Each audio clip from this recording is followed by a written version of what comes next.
Bonjour à tous, comment allez-vous? Bienvenue dans une nouvelle vidéo. Aujourd'hui, on se retrouve pour faire la palle du Pumpkin Autumn Challenge. Vous le savez, c'est un challenge que j'ai déjà fait l'année dernière et c'est un challenge que j'attendais avec grande impatience qu'il revienne sur Booktube. Cette année, c'était le cran au-dessus, il y avait plusieurs manières de valider le challenge, etc. Et je ne vais pas essayer de vous expliquer le challenge parce que je n'ai peut-être pas forcément tout compris. Donc je vous recommande d'aller voir les vidéos de Guimauze et la page Facebook du Pumpkin Autumn Challenge pour découvrir vraiment les modalités, etc. et que ce soit bien dit et bien présenté. Moi je vais juste vous dire ce que je fais et ce que je vais lire. J'ai choisi le menu J'ai les crocs qui est le menu de 8 livres, c'est-à-dire 2 livres par menu. Je pense que je vais en lire beaucoup plus puisque en fait j'ai plein de livres pour chaque sous-catégorie que j'ai choisi. Mais dans chaque menu il y a 3 sous-catégories et en fait la plupart du temps dans chacun des 4 menus il y a une sous-catégorie qui... C'est pas qu'elle me plaît pas, c'est pas qu'elle m'inspire pas, mais j'ai pas de livres en rapport et j'ai pas forcément envie d'acheter des livres. Je viens de vous faire un énorme book haul, donc vous vous rendez bien compte que j'essaye de me calmer un petit peu. Donc je vais faire avec ce que j'ai dans ma palle, ce qui est déjà énorme. Je crois que j'ai une vingtaine de livres à vous présenter, rien que pour 8 sous-catégories. Donc c'est déjà assez conséquent. C'est une palle d'inspiration, on va dire, parce que je ne pense pas être capable de lire tout ce que je vais vous présenter pour le challenge, mais c'est pour avoir de quoi piocher quand je serai inspirée ou pas par un livre en particulier. Commençons avec le menu automne frissonnant. La première sous-catégorie pour laquelle j'ai quelque chose, c'est le cri de la banshee, et donc c'est censé être angoisse, épouvante, thriller, mystère, etc. Et In a Dark Wood de Ruth Ware. Je ne sais absolument pas de quoi ça parle, juste que c'est un thriller puisque c'est ce qu'elle écrit principalement. Je pense que c'est une bonne inspiration et un bon thriller. Voilà, je vais le tenter, ça a l'air de faire quand même un petit peu peur. J'ai le meurtre de Roger Ackroyd de Agatha Christie parce que je me suis dit Agatha Christie est légèrement la reine du mystère, du livre un peu atmosphérique, mystérieux, etc. Donc je ne pouvais pas passer à côté d'Agatha Christie pour ce challenge. Je me suis dit aussi qu'il serait peut-être temps que je lise Shutter Island de Dennis Lehane parce que j'aime beaucoup ce que Dennis Lehane fait. J'ai adoré le film Shutter Island, donc je me dis... Je pense qu'on va s'accorder à dire que c'était bien flippant, quand même assez angoissant comme film, donc je pense que le livre va nous ramener dans ce genre d'ambiance. Enfin le livre d'épouvante que je veux lire parce que maintenant je ne peux pas passer un automne, évidemment en Halloween, sans lire du Stephen King. Je vais lire le très grand classique Shining de Stephen King. Ça fait longtemps qu'il faut que je lise Shining, je connais déjà l'histoire, j'ai vu le film de Stanley Kubrick au moins 5 fois. Mais j'ai envie de découvrir ce que Stephen King en avait fait de base. Ensuite, la deuxième sous-catégorie est le fantôme de l'opéra, donc fantôme, esprit, possession, ou alors on peut le transformer en fantôme de l'apéro pour comédie horrifique. En comédie horrifique, j'aurais peut-être à la limite le deuxième tome des Sœurs Carmine, mais que je n'ai pas encore acheté, que je pense acheter aux Aliénales. Donc pour l'instant je n'ai rien. Troisième sous-catégorie, vous prendrez bien un verre de True Blood.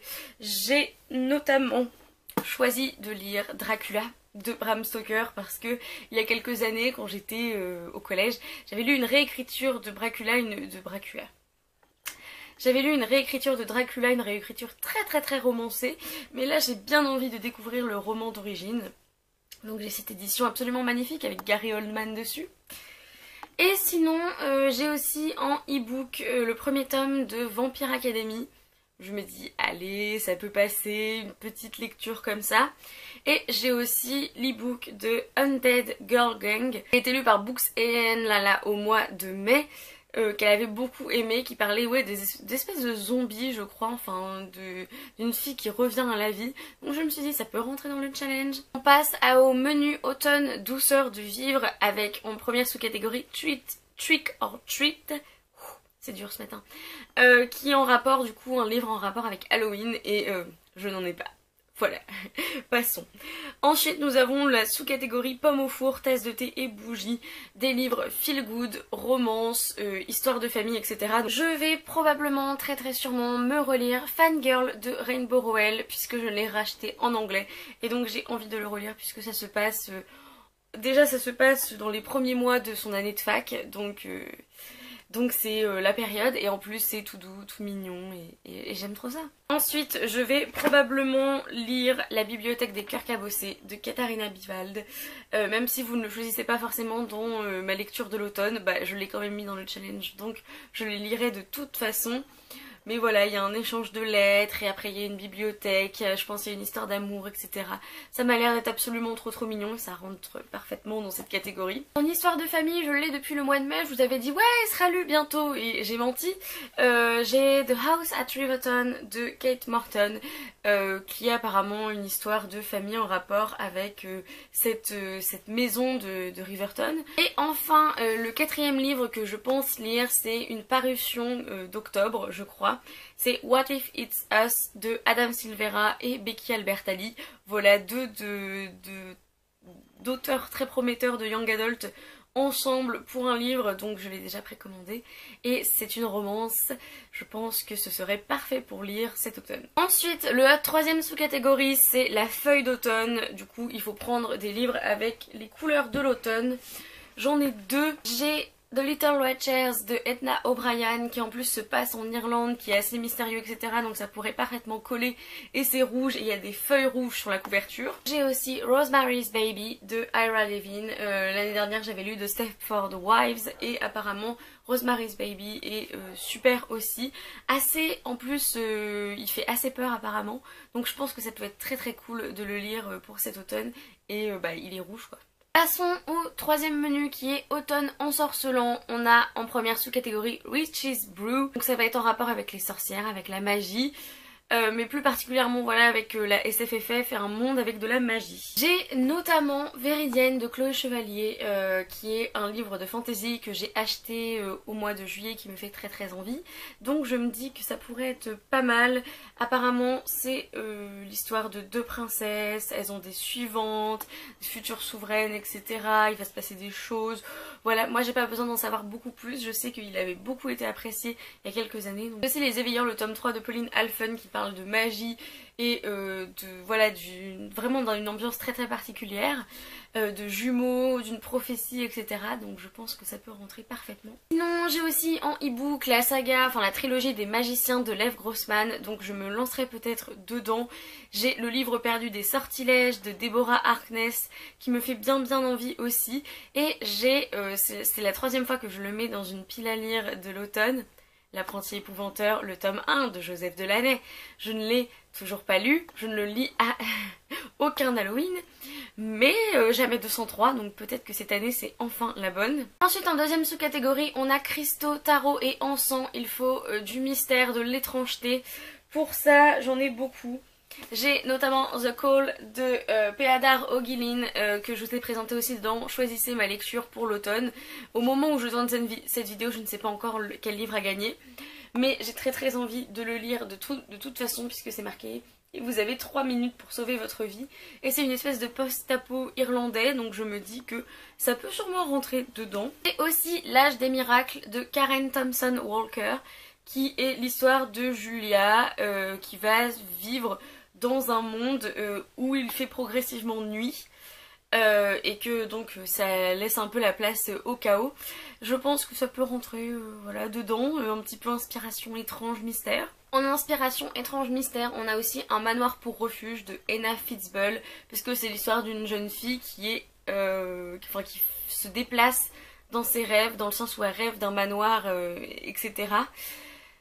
Où elle rencontre des gens, mais voilà, c'est que dans son sommeil, et à un moment elle va en parler à ses camarades de classe et ils vont se retrouver dans ce manoir avec elle la nuit dans son sommeil, mais ils vont être en tant que serviteurs.